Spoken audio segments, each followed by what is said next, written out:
नमस्कार, आप देख रहे हैं चौपाल समाचार। मीडिया के सामाजिक सरोकार चौपाल समाचार का है आधार।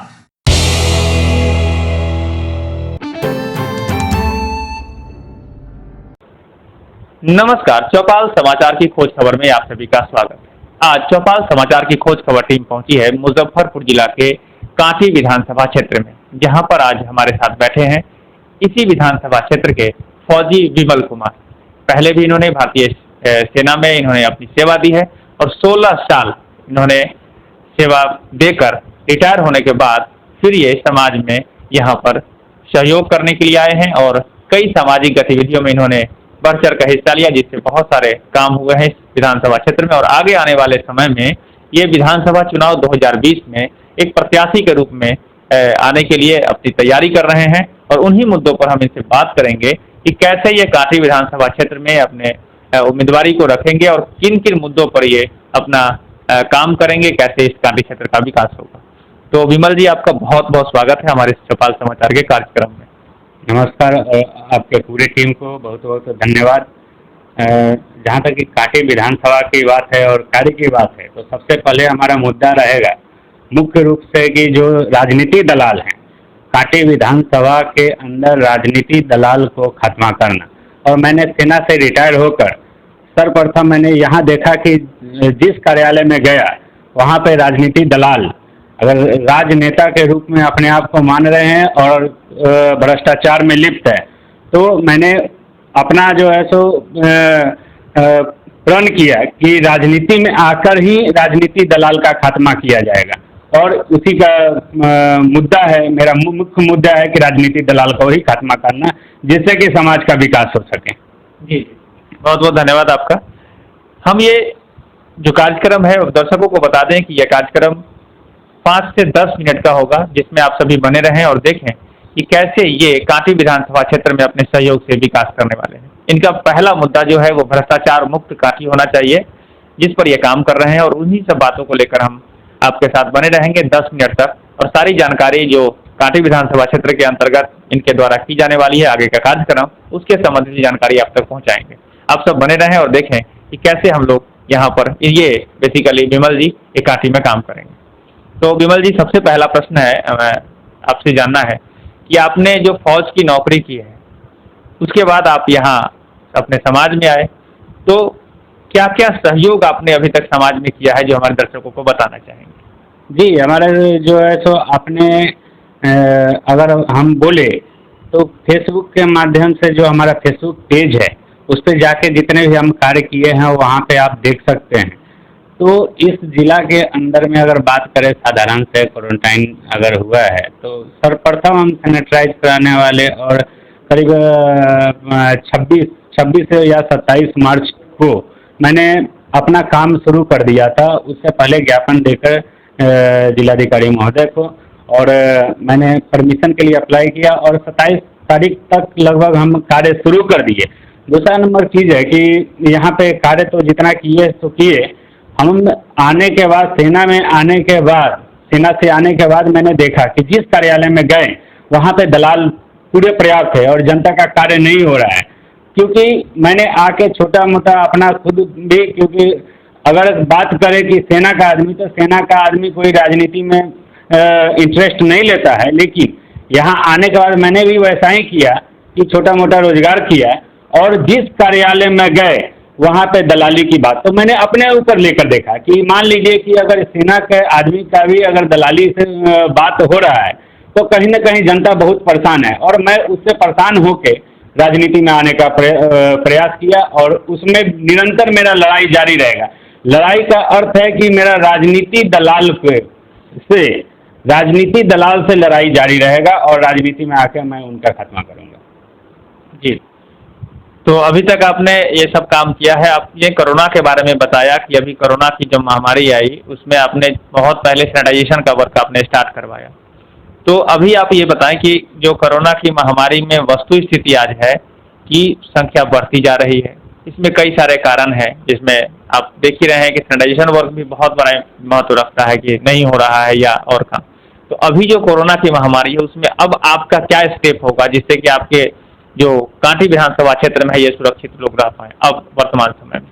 नहीं, हम तो बिल्कुल कोरोना का जो भयावह स्थिति है बहुत दुखद है और इसमें जनता को सावधानी बरतनी चाहिए। दूसरा नंबर है कि सरकार का जो दिशा निर्देश है उनका पालन भी करना चाहिए। जो भी है तो घर में अगर ज़्यादा से ज़्यादा रहे, ज़रूरत हो तो तभी बाहर निकलें।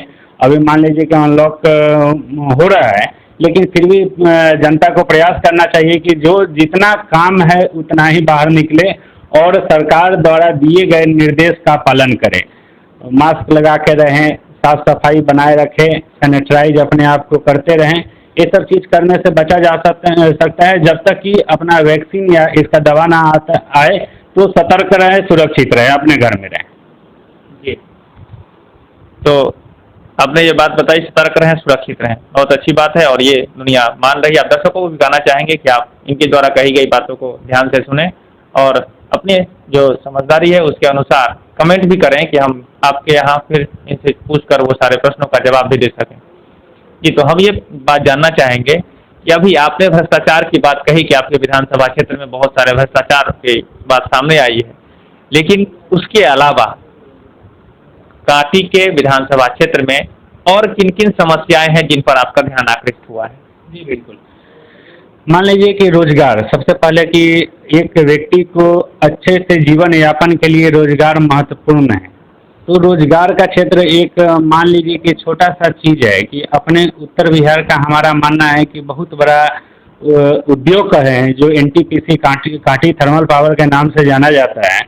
तो वहाँ पे हमारा मानना है कि ज़्यादा से ज़्यादा मजदूर बाहरी हैं। तो हमारा कहने का ये अर्थ है कि बाहर में कोई रोजगार की कमी नहीं है और यहाँ पे जो बाहरी मजदूर काम कर रहे हैं तो कहीं ना कहीं यहाँ का जो कांटी के जनता के साथ जो छल हो रहा है कि वहाँ कांटी का जनता का प्रथम अधिकार होना चाहिए और बाहर अगर बाहरी मजदूर की बात करें तो बाहर तो पर्याप्त रूप में ऐसे ही फैक्ट्रियाँ लगी हुई है। कहीं ना कहीं कांटी में तो एक ही रोजगार का है। दूसरा नंबर है कि अगर छोटा छोटा उद्योग धंधा लगाने की बात करें, बैंक द्वारा जो है भ्रष्टाचार ही हम कहेंगे कि आज कोई भी रोजगार के लिए जा रहा है तो बैंक में इतना परेशानी हो रहा है कि लोन के नाम से कि लोन भी नहीं मिल पा रहा है और रोजगार की कहीं ना कहीं कमी है। तो हमारा जो उद्देश्य होगा कि घरेलू उद्योग को बढ़ावा देना और उससे काफ़ी माने रोजगार की समस्या दूर हो जाएगा। घरेलू जो उद्योग है उसको बढ़ावा देना और जो प्रक्रिया में भ्रष्टाचार है उसको मुक्त करना। आपने किसानों की समस्या से कोई जानकारी मिली है जिससे कि समस्या आपके जो विधानसभा क्षेत्र में किसानों के प्रति जो समस्या है उसके बारे में? बिल्कुल, मैंने तो क्षेत्र में भ्रमण करने के दौरान मैंने देखा है कि जहाँ जा रहा हूँ किसान तो खैर एक अपना देश का स्तंभ, माने अगर स्तंभ है तो किसान तो परेशान है।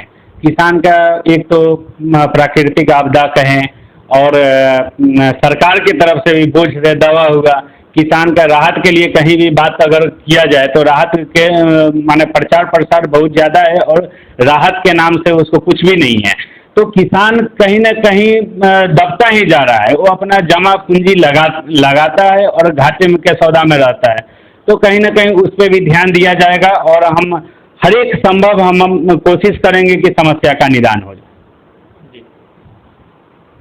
किसानों की वर्तमान समस्या आपके जो विधानसभा क्षेत्र की है वो सबसे ज़्यादा समस्या अभी सुनने में आ रहा है, जानकारी प्राप्त हो रहा है कि जो नीलगाय और जो जंगली पशु जानवर हैं वो बहुत सारे फसल को नष्ट कर रहे हैं, उसकी क्षति भी उनको क्षतिपूर्ति नहीं मिल पा रही। इसके संबंध में आप क्या कहना चाहेंगे? जी, नीलगाय का जो देखिए वो भी एक जीव है और उसको समुचित व्यवस्था कराई जाए और बाहर कराया जाए, कहीं ना कहीं उसका जो निदान किया जाए, क्योंकि नीलगाय सबसे बड़ा अभी संकट है किसानों के लिए। जहाँ भी जा रहे हैं तो खेत फला फूला खेत उसको नष्ट पहुँचा देता है। किसान पूरे अपना समय 3-4 महीना अपना पूरा समय दिया, पैसा दिया, अपना पूरे एक आस करके रहता है और एक समय आता है जब उसका जब काटने का समय आता है तो पूरा नष्ट कर दिया जाता है नीलगाय की तरफ। तो उसका व्यवस्था किया जाए और उसका जो है सो वन विभाग के द्वारा या जो भी है सरकार का अंग है उसके द्वारा सोचना जरूरी है और उसका कहीं ना कहीं निदान निकालना जरूरी है। अभी आपके यहाँ जो किसानों की समस्या के साथ साथ सरकार की जो योजनाएं विधानसभा क्षेत्र में आ रही है, बहुत सारी योजना हर माध्यम से, पंचायत के माध्यम से, जिला परिषद और विभिन्न माध्यमों से, विधायक के माध्यम से, उन योजनाओं का समुचित लाभ क्या आपके विधानसभा क्षेत्र में पहुंच पा रहा है? इस पर क्या कहना चाहेंगे? देखिए, हमारा कहना है कि जहाँ तक राजनीति दलाल, अपराधी, भ्रष्टाचारी रहेंगे तो जनता तक उनका योजना नहीं पहुंच पाएगा, बीच में ही कटअप हो जाएगा। क्योंकि जो वो प्रवृत्ति के व्यक्ति हैं सिर्फ वो अपना विकास करेगा, जनता का विकास नहीं करने वाला है और न किया है। तो हमारा एक ही उद्देश्य है, जीवन का मैंने अब उद्देश्य लेके चला हूँ कि हमको राजनीति दलाल से मुक्त करना है और कांटी को दलाल मुक्त कांटी बनाना है। हम यही अपना जीवन में एकदम, और ये मेरा लड़ाई निरंतर जारी रहेगा। देखिए, आपने तो सही बात कही, भ्रष्टाचार मिटाना है, लेकिन आप देख रहे हैं पूरे देश स्तर पर कि बहुत सारी समस्याएं सामने आ रही है और आप जैसे लोग जो भ्रष्टाचार मिटाने की बात करते हैं वो एक नियत समय तक जाने के बाद फिर आगे फिर उसी रास्ते पर चल पड़ते हैं जहाँ की जो नॉर्मल व्यवस्था चल रही है। तो आप क्या कहना चाहेंगे? आप ये जो भ्रष्टाचार की बात कर रहे हैं, ये सिर्फ विधानसभा चुनाव के लिए है या आगे की भी रणनीति आपकी तैयार है? मैंने अपना जीवन का एक पार्ट इस देश के लिए दिया हूँ। 16 साल मैंने सेना के लिए दिया और मैं कोई ऐसा काम नहीं करूँगा जिससे कि सेना का जो मैंने काम अपना जीवन का समय दिया है, देश की सेवा के लिए दिया है, उस सेना के ऊपर या जहां हम सर्विस करके आए उस पर दाग लगे। तो हम अगर भ्रष्टाचार मुक्त कांटी बनाएंगे तो बनाएंगे। हमारा जिस तरह सेना में मैं काम किया है उसी तरह मैं यहाँ पे भी काम करूँगा। दूसरा है कि सैनिक जो होता है वो जो ठानता है वही करता है। तो हम भ्रष्टाचार मुक्त कांटी बनाएंगे तो बनाएंगे, ये बिल्कुल मेरा उद्देश्य जीवन का है। मतलब ये आगे भी चलता रहेगा? बिल्कुल निरंतर जारी रहेगा, बिल्कुल निरंतर। आप एक बताएं कि इसके लिए प्रेरणा, जो आपने कहा कांटी को भ्रष्टाचार मुक्त बनाना है, इसकी प्रेरणा आप कहाँ से ले रहे हैं? किन लोगों को देख रहे हैं कि आपके जैसा काम कर रहे हैं? जी, मैंने तो पहले ही बताया कि मैं आने के बाद में जिस कार्यालय में गया उसमें देखा कि भ्रष्टाचार है। आप बताएं कि कौन से कार्यालय है जहां भ्रष्टाचार मुक्त है? तो मैंने क्योंकि मैंने सेना भ्रष्टाचार देखी कि सेना में कैसे काम होता है, तो मैं वही सब सोच के यहाँ पे देखा कि यहाँ पे हमको भ्रष्टाचार मुक्त बनाना है। और मैं अपना जन्मभूमि मेरा कांटी है, तो मैं अपना कांटी से ही नींव डाला हूँ, शुरुआत किया हूँ और मेरा ये लड़ाई निरंतर जारी रहेगा। जी, मतलब कांटी को भ्रष्टाचार मुक्त बनाना है। दर्शकों को कहना चाहेंगे कि ये बार बार अपने जो सहयोग से इस कांटी को भ्रष्टाचार मुक्त बनाने की बात कर रहे हैं, तो हम सभी आगे भी देखें कैसे ये सहयोग कर पाते हैं और अपने इस विधानसभा क्षेत्र को बेहतर बनाने के लिए अपना काम करते हैं। इन्हीं सब बातों को लेकर हम एक आखिरी प्रश्न जानना चाहेंगे कि अभी कोरोना की इस विश्वव्यापी महामारी में बहुत सारी जो मुलाकात की बात थी, पहले जनता से लोग मिलने जाते थे, उस सब की व्यवस्था बदली है, तो आप उसके लिए कैसे निपट रहे हैं? कैसे बीच बचाव कर आप अपना जो प्रचार कर रहे हैं और सहयोग लोगों को दे रहे हैं? जी, मैं अपना प्रचार प्रसार तो कर ही रहा हूँ, पोस्टर है या जो भी माध्यम है उससे कर रहा हूँ और सोशल डिस्टेंसिंग बना के अपना जनता के बीच में जा रहा हूँ, डोर टू डोर कैंपेन कर रहा हूँ। दर्शकों, बहुत बहुत धन्यवाद आप सभी का। हम अभी बात कर रहे थे कांटी विधानसभा क्षेत्र के निर्दलीय प्रत्याशी के रूप में आने की तैयारी करने वाले फौजी विमल कुमार जी से, जो लगातार भ्रष्टाचार को मिटाने के लिए लड़ाई पहले भी लड़ रहे हैं और आगे भी इन्होंने ये प्रतिबद्धता दोहराई है कि हम अपने आप सहयोग से और जनता के सहयोग से भ्रष्टाचार मुक्त कांटी बनाने का प्रयास करेंगे और आगे भी करते रहेंगे। तो बहुत बहुत धन्यवाद विमल जी आपका हमारे चौपाल समाचार के कार्यक्रम में भाग लेने के लिए। दर्शकों का भी बहुत बहुत धन्यवाद, आप हमारे साथ जुड़े रहे। आप सभी का धन्यवाद। मैं अभिषेक आनंद, चौपाल समाचार, मुजफ्फरपुर के लिए।